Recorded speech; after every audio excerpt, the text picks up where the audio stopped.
Shift. If this is your first time here, you can scan this QR code or the one back at the welcome table.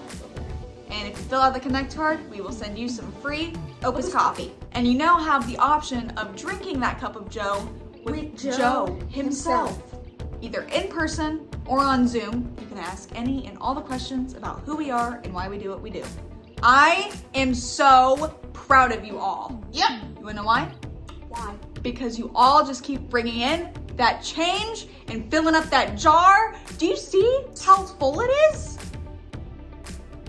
That's insane. And we count all that change next week. If collecting change isn't your gig, or you're just not local, you can scan this QR code or the one back at the welcome table to donate online. Be watching for more details about how we're gonna be giving out the meals this year. Y'all, the Pride Festival is this Saturday. Last year, there were thousands of people in attendance, and this year they're expecting even more. You can scan this code or the one back at the welcome table, like I've been saying each and every clip of this video, to sign up for a time slot and come have an awesome time. It's gonna be beautiful weather, it's gonna be an awesome time, and we get to go love on some people. So wear your shift shirts and be ready to give out lots of ring pops and hugs. Our next Rebuild Serve Day will be on October 29th. We will meet at the work site, which we will be receiving this week at 9 a.m. and be working until noon. You can scan the code here or in the welcome area to register your spot. This work day will be for all skill levels, but you do need to be 14 years old or older. Now let's jump into week 3 of the gospel according to Ted Lasso. Yeehaw!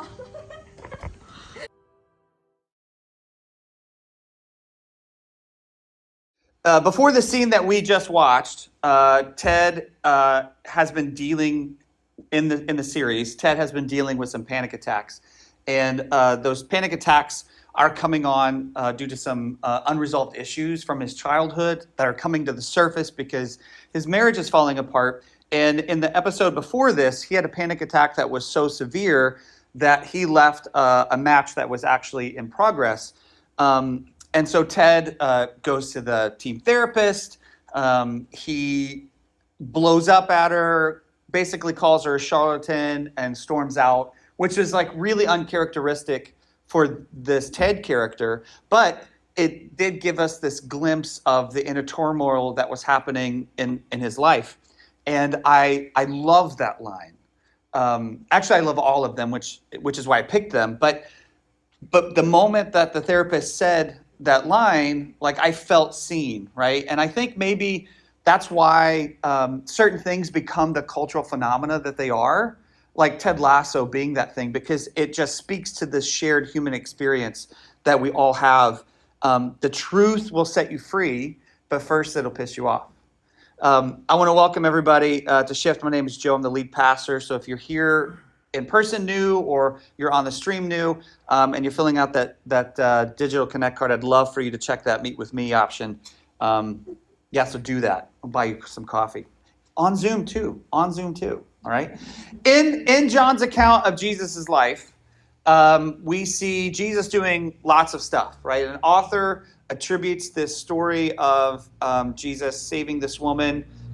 It's known the woman caught in adultery, but it's actually Jesus, like, chastising, murdering religious leaders. That's actually a better way to phrase that. Then Jesus calls himself the light of the world. He warns people about unbelief. And then he says something really interesting. It's in John 8. We've got it here on the screen for you.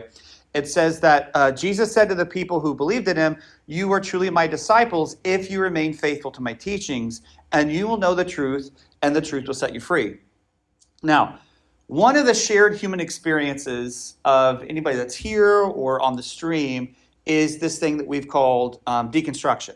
So painting in broad strokes, we've all been working through like past teachings and doctrines that have been harmful to us and harmful to the people around us. And when we began to see the truth of the fact that the things that we were taught didn't line up with lived experiences, right? I think it's fair to say that it pissed us off, right? There were other emotions that are in there, but anger is definitely one of them. Anger at feeling like you had been lied to.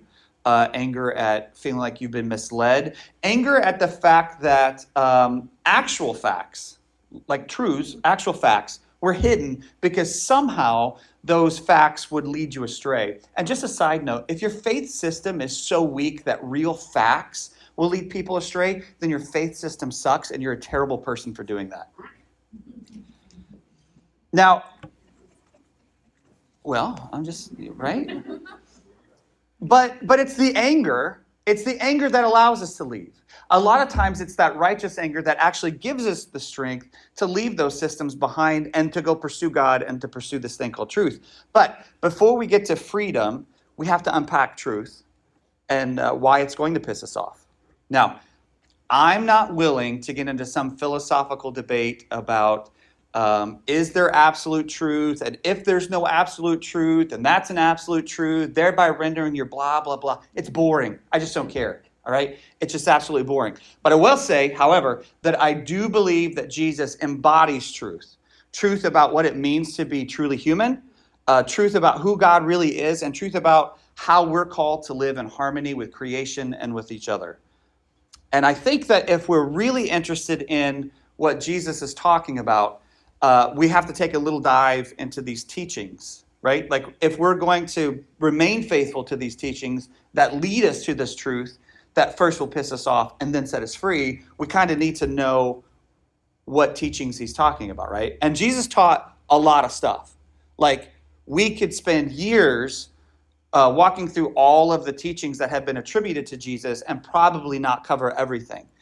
Some of those teachings are hyperbolic. Some of those teachings are apocalyptic. And then there are some teachings that are just literally like, if you take it at face value, it's almost impossible to do. So instead of trying to dig through all of that, what I wanted to do was like boil it down. What are the teachings that everything else is built on? Like what's that foundational teaching that if we're going to remain faithful to, that's the thing that we want to remain faithful to? I think that there are two. I think that there are two things. Two teachings. They're both found in Matthew's account. The first one I want to go to is in chapter 22. It says this: you must love the Lord. This is Jesus talking. You must love the Lord your God with all your heart, all your soul, and all your mind. This is the first and greatest commandment. A second is equally important. Love your neighbor as yourself. The entire law and all the demands of the prophets are based on these two commandments. The other one is also found in Matthew. It's chapter 7. Go ahead and go to that. It says, in everything, do to others as you would have them do to you.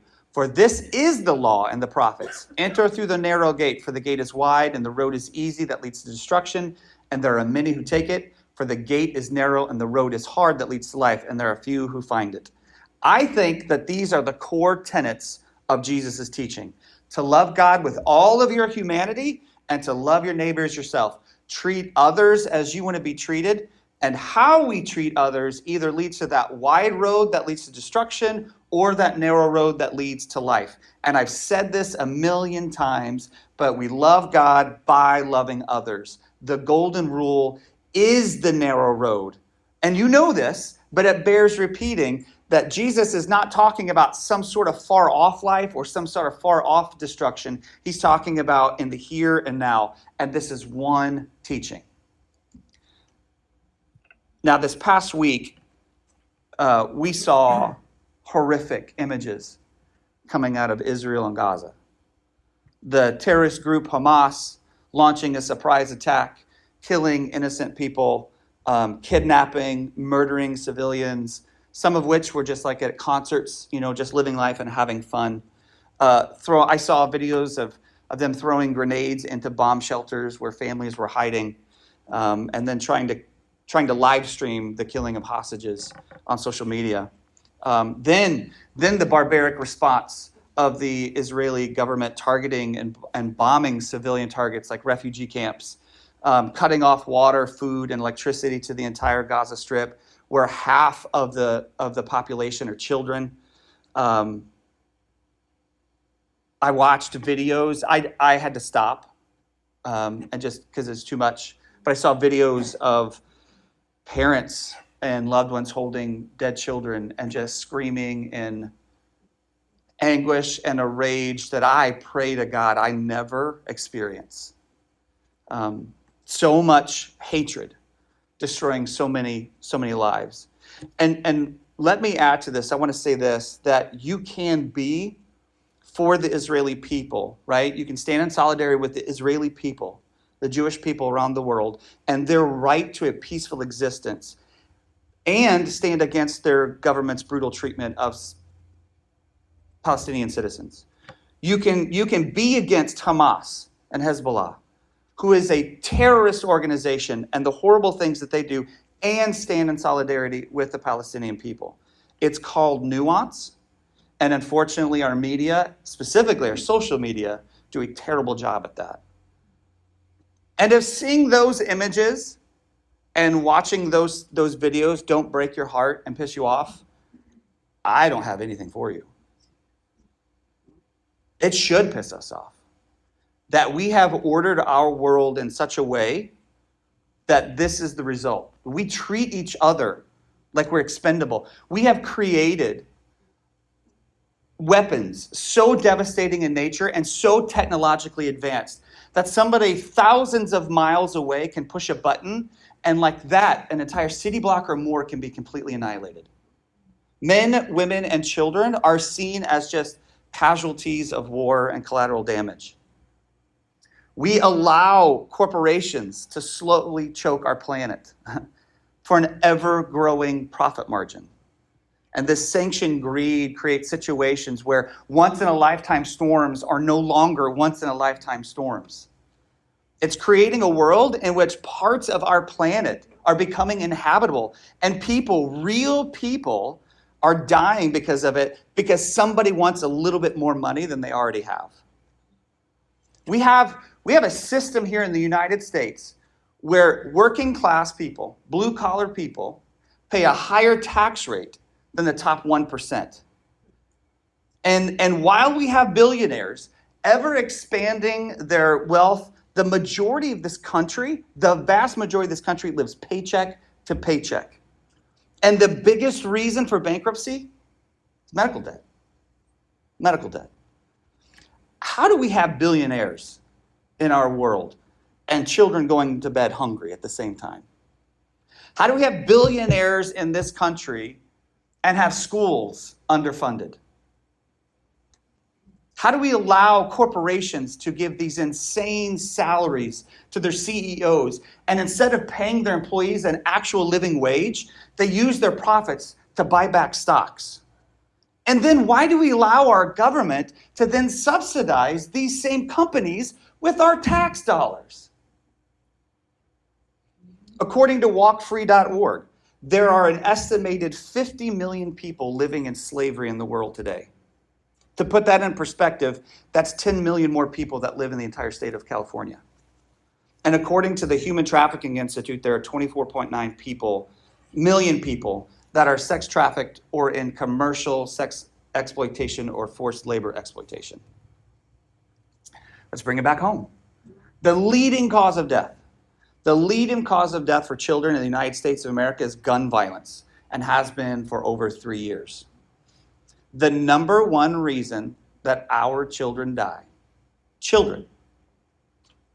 in the greatest country, right, in the history of humanity, is because they're being shot. It's not cancer, it's not malnutrition, it's not some sickness, it's not something that's even beyond our control, it's gun violence, right? And if the deaths of our children don't break through that, I don't know what will. As a parent, my child's right to live trumps any argument. And just for the record, I will say this, just so you're not thinking I'm some hippie liberal. I am a little bit. But I'm in favor of responsible gun ownership. We own hunting rifles, right? I'm for that. That doesn't bother me. What I'm not okay with, and what isn't okay, are weapons of war being on our homes and our streets. No one has the right to carry a weapon that can murder multiple people per second. If you look in John's account of Jesus' life, in chapter 15, we've got this for you on the screen. Jesus says this: The world would love you as one of its own if you belong to it, but you are no longer part of the world. I chose you to come out of the world, so it hates you. Now, bear with me for just a second. When growing up, this passage here, and it has to do with what we were talking about, this passage here was used to say that's why people are going to make fun of you for being Christian. That's why you get rejected when you go door to door and blah, blah, blah. And it was used to like manipulate. It was used to other people, us and them. They're not going to be friends with you and all this stuff. But the Greek word for world is the word cosmos, where we get our word cosmos.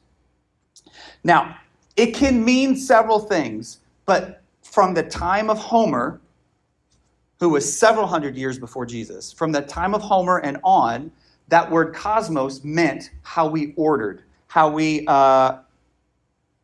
created the systems of the world. So it's how our world is ordered or structured. And the truth is that humans have ordered the world in such a way that we continually choose this wide path of destruction over and over and over again. And we create hell on earth because we want more resources than them. I want more money than you. This country wants more power than that country. Well, my God says this. Oh, but my God says that. And the structure is the very thing that creates the monsters that we hate. But we never do anything about how we've ordered everything. We never do anything about how we've set stuff up. So we just keep producing monsters. And we go from one catastrophe to the next. And if we choose to come out of that world, if we choose to come out of that old order, the structures are going to hate us. Us being anybody that applies that passage to them. Anybody that applies that passage to them. When in fact, Jesus was talking about us.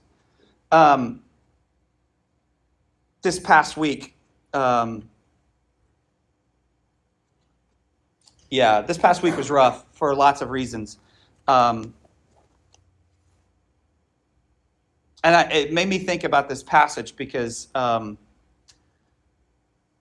we have long used that to, like I said, other people. But Jesus was talking about like this. Jesus was talking about like the religious rulers, the religious systems. And I was thinking about what that actually meant. And it happened, I don't know, it was like Thursday or Friday. I had somebody pop back into my life that hadn't been there for a minute. And they messaged me on one of the platforms. And as soon as I saw that little message icon pop up of who it was for, I was just like, ugh, here we go. So I waited a minute because I was like, we're doing stuff and I don't want to feel aggravated. And so I finally opened it, and the things that they said weren't on the surface horrible, right? Until they like boiled down what the message was. And the first thing that they said was like, I understand what you're trying to do, but you're doing it wrong. This is not God's way. And I didn't know how to respond to somebody equating their opinion with what God thought, right? Like, I wish I had the arrogance, right? Or the confidence to be like, this is what God thinks because I think so, right? Like, it was mind-blowing to me. But they were saying it was wrong. They were saying how we're calling out the church for its, hundreds of years worth of sins is wrong. And do you remember, if you were here last week or watched on the stream, I told you that there would be people that would watch that and still say not all churches, even though it's all churches, right? Because we're all part of the system. And that's what happened. And they said that that's not how God wants us to do this. It's not how we should be going about it. And what I'm doing in reality is actually defending child rapists and groomers. And, oh, right, I forgot, I'm sorry. And we're all going to hell. And it was more polite than that. I mean, it was more polite than that. So I tried to engage them for just a little bit. But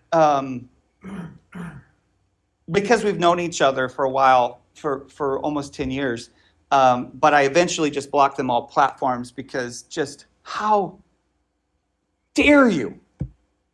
How dare you? How dare you look at actual facts right? And then demonize an entire group of people because you want to be bigoted and you want to wrap it in religion. Just how dare you throw people that I know, that I love, that make my life better, that make this world better, and ignore where the real harm comes from. So you can take that religion and you can shove it. And let me suggest that I really hope that they watch this. And let me suggest that you work on being a better human being because currently you suck at it. Here's my point. The old order, that structure that Jesus is talking about, refuses new movements of God because it doesn't understand those new movements of God and hates those within those new movements of God.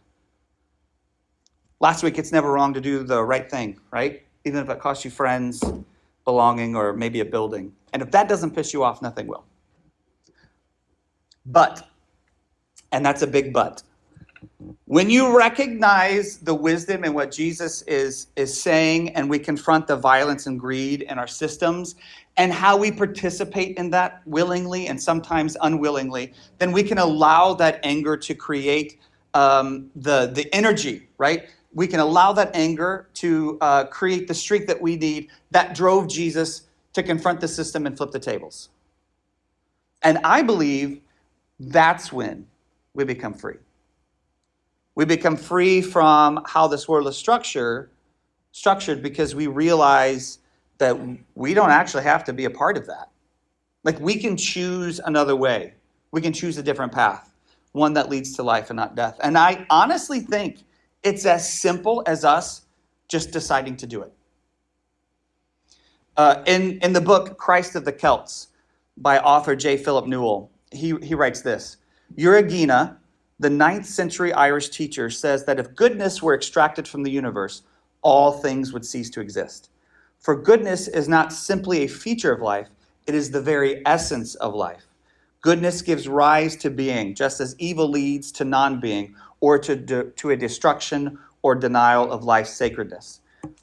The 4th century Celtic theologian Pelagius stressed not only the goodness of creation and our ability to see the divine light that penetrates the thin veil between heaven and earth, but very specifically, the essential goodness of humanity.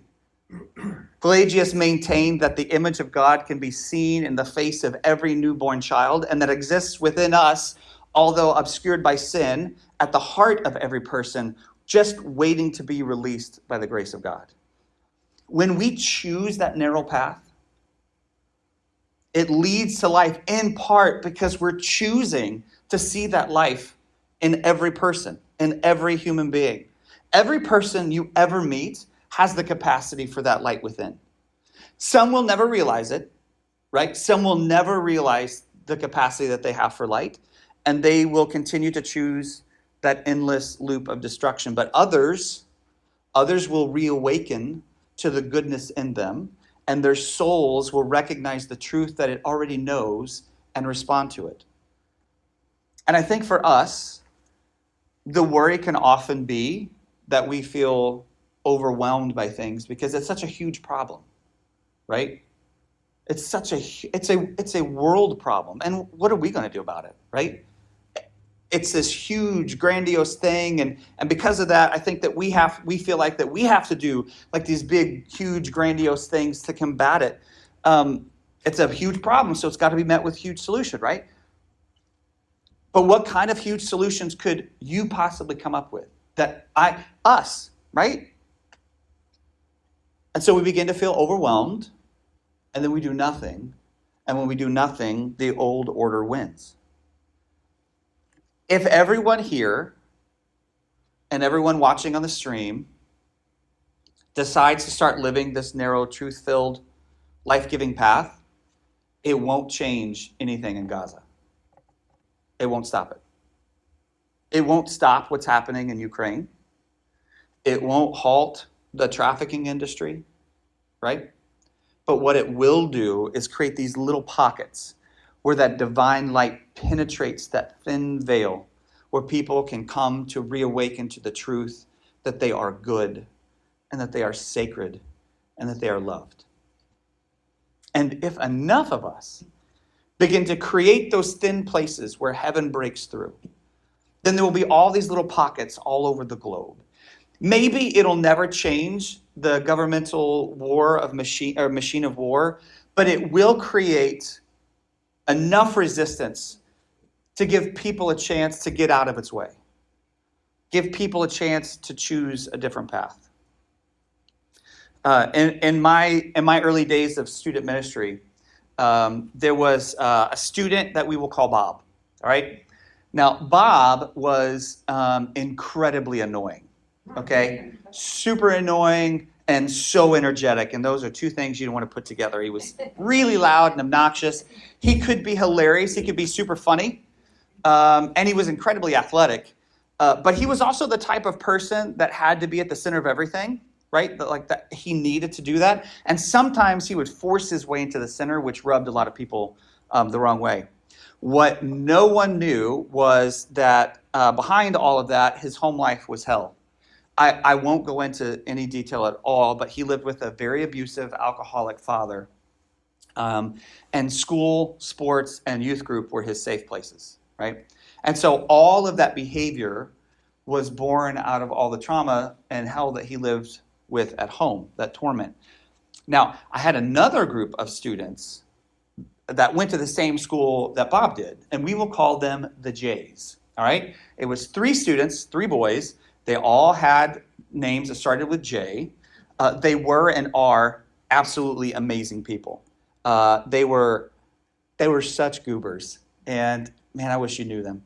And I literally spent the absolute best years of student ministry with them. And they loved people extraordinarily well, especially for teenage boys. Especially for teenage boys, right? But they were so awesome. And while Bob got on the Jays' nerves, just like everybody else, they decided to love him. They decided to see the light that was hidden beneath all the stuff that he was dealing with. One Friday night, Bob was close to the edge. He told me later that he was standing in his basement bathroom looking in the mirror with a fistful of pills. Because his life had become so horrible that at the age of 16, he wanted to be done. And he was standing there deciding what to do. It was then that he heard, it was like a stampede. It was just feet coming down the stairs. And it was the 3 J's. And they had decided that they were going to come grab Bob, and they were going to go hang out and go run around and do stuff that weekend, right? Just teenage stuff. So Bob put the pills back and went out and hung out instead. Now, they had no clue. They had no clue. But instead of ending it all, Bob went and hung out like a teenager. It was the strength that he found within himself that was given to him by that friendship that he then reached out to his mother, who lived in a different state. She immediately moved home and took him out of that, ending the abuse that he had lived with. Bob went on to graduate high school. He entered the military. He got married. He has a beautiful little girl. Over the years, I've lost touch with Bob, and I'm not sure what he's doing now. What I do know is that 3 teenage boys decided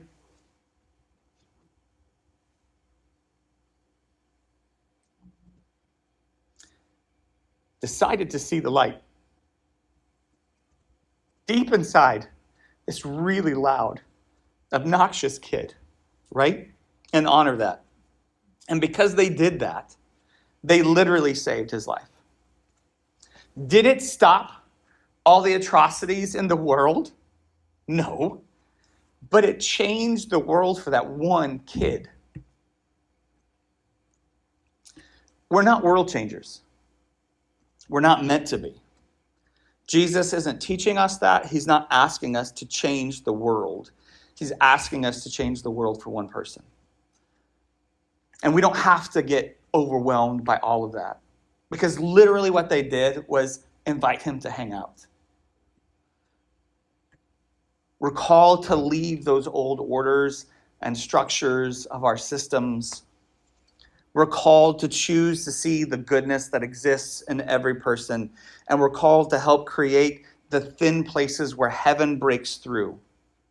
And we do that by letting the truth piss us off so we can be free. Each week, we end with a time of reflection. And you all know that I'm going to ask a few questions to help guide that time. So what we want you to do today is to just get back in touch with your bodies and your thoughts. We want you to be aware of what's going on inside, and our band will come up and play quietly, so it's not some awkward silence. And the lights are turned down only to allow you to create that space internally. And then I'll pray for us. And when that's over, anyone that's willing, we participate, we take communion together. And that is a reminder of what Jesus taught, of how he lived, of why he died, and the reminder to tap into that resurrection spirit that we now live with. So my first question for you today is this. How are you? Right now. It's been a difficult week for everybody. So how are you? Check in with yourself.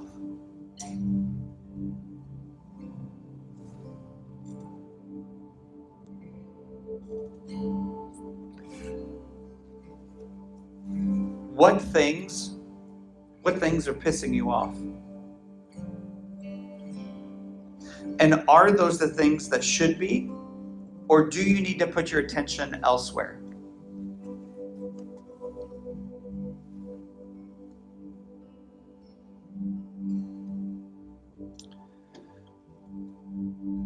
Where in your life do you need to choose to step outside the system? And then how do you do that?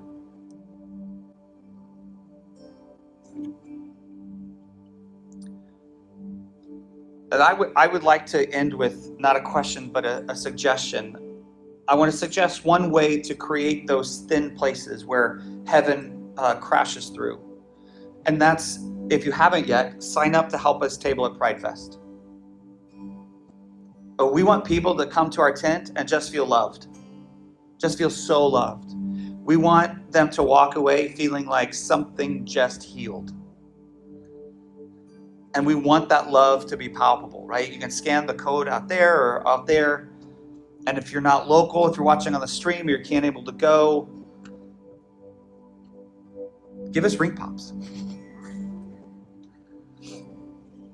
But if you're not able to go, then take that wherever you are, wherever you're going to be. Find the marginalized and root yourselves there, because that's where you'll find Jesus. Let's pray. God of thin places, we ask for heaven to crash through, to change our world, to bring healing and flourishing to all of humanity, and not just a chosen few. Today, I ask that you break our hearts. Help us to feel the pain our siblings endure, and give us the strength to confront evil with this goodness that is intrinsic to us all, with this goodness that you have planted in each of us. Help us to always choose the narrow, life-giving path.